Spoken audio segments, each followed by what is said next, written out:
cari sampai ke lubang cacing. Seorang pelawak wanita kelahiran di Singapura bertindak keterlaluan mempelikih Malaysia dalam satu persembahan komedi berdiri Singapore vs Malaysia yang dipercayai diadakan di Manhattan, New York baru-baru ini. Menerusi klip video yang dimuat naik menerusi akaun TikTok, pelawak wanita dikenali sebagai Jocelyn Chia secara sengaja menghina seorang penonton yang mengaku sebagai rakyat Malaysia dengan perkataan kesat.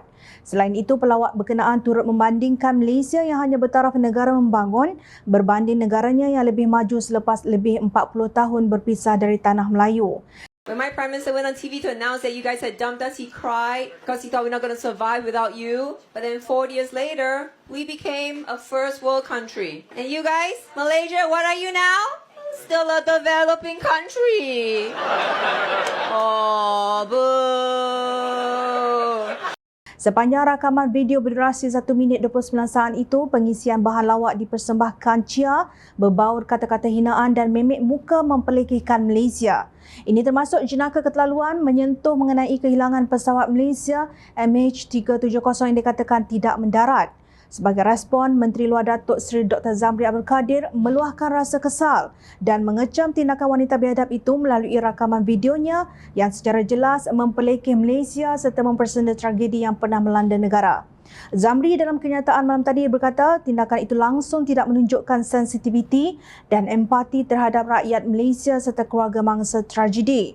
Video ini juga jelas menggambarkan perilaku yang sangat bertentangan dengan nilai-nilai ketimuran negara Asia yang sememangnya terkenal dengan adab dan tata susila. Saya percaya ini bukanlah pendirian atau tindakan yang diterima oleh mana-mana negara, apatah lagi menggambarkan pendirian rasmi mana-mana kerajaan, katanya. Sesungguhnya kenyataan termasuk jenaka keterlaluan wanita itu yang menyentuh mengenai kehilangan pesawat Malaysia MH370 yang dikatakan tidak mendarat dilihat sangat biadab dan kurang ajar. Justru kerajaan Singapura memohon maaf atas keceluparan pelawak Jocelyn Chia yang menghina Malaysia dalam persembahannya. Menegaskan Chia bukan lagi rakyat Singapura, Pesuruhjaya Tinggi Singapura ke negara ini, Vanu Gopala Menon berkata beliau sendiri terkejut dengan komen yang tidak patut dilontarkan itu.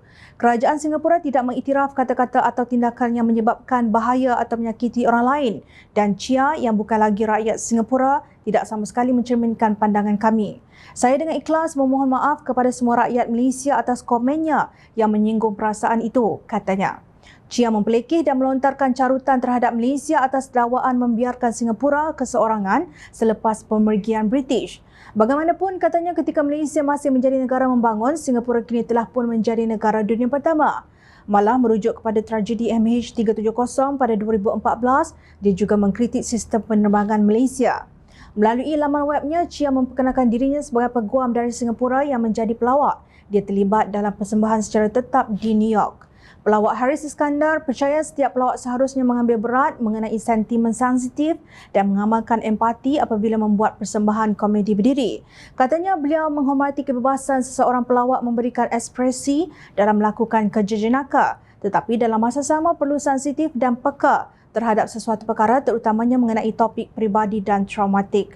Kehilangan MH370 adalah peristiwa traumatik untuk rakyat Malaysia. Sebagai pelawak, saya hormat kebebasan ekspresi yang diperlukan oleh pelawak, tetapi ia sama penting kita kena peka. Ada sensitiviti dan empati apabila membuat lawak mengenai bahan tertentu, terutamanya mengenai topik sangat peribadi atau tragis, katanya. Komedi adalah alat berkuasa untuk ulasan sosial, tetapi ia juga harus digunakan secara bertanggungjawab. Pelawak sebagai artis perlu menyedari impak kata-kata boleh menjadi pengaruh kepada orang lain. Malah sebagai pelawak, seseorang perlu sedar akan impak yang berpotensi memberi kesan kepada orang ramai. Komedi seperti semua seni adalah satu perkara yang subjektif di mana apa yang jadi kelakar kepada seseorang tetapi mungkin tidak kepada orang lain. Ia juga menjadi pengajaran kepada pelawak dan stand-up komedi yang lain terutamanya di Malaysia yang sepatutnya berusaha mencipta sesuatu yang positif dan inklusif. Bukan menunjukkan kebiadaban dan sikap kurang ajar yang tidak berkesudahan dengan lawak bodoh ikut suka hati. Siapapun wanita biadab yang bernama Jocelyn Chia ini, warga negara mana sekalipun, pihak berkuasa perlu cari sehingga ke lubang cacing agar sebarang bentuk tindakan atau cubaan seperti ini dapat dihentikan bagi memastikan rasa hormat pada mana-mana negara terus dipelihara.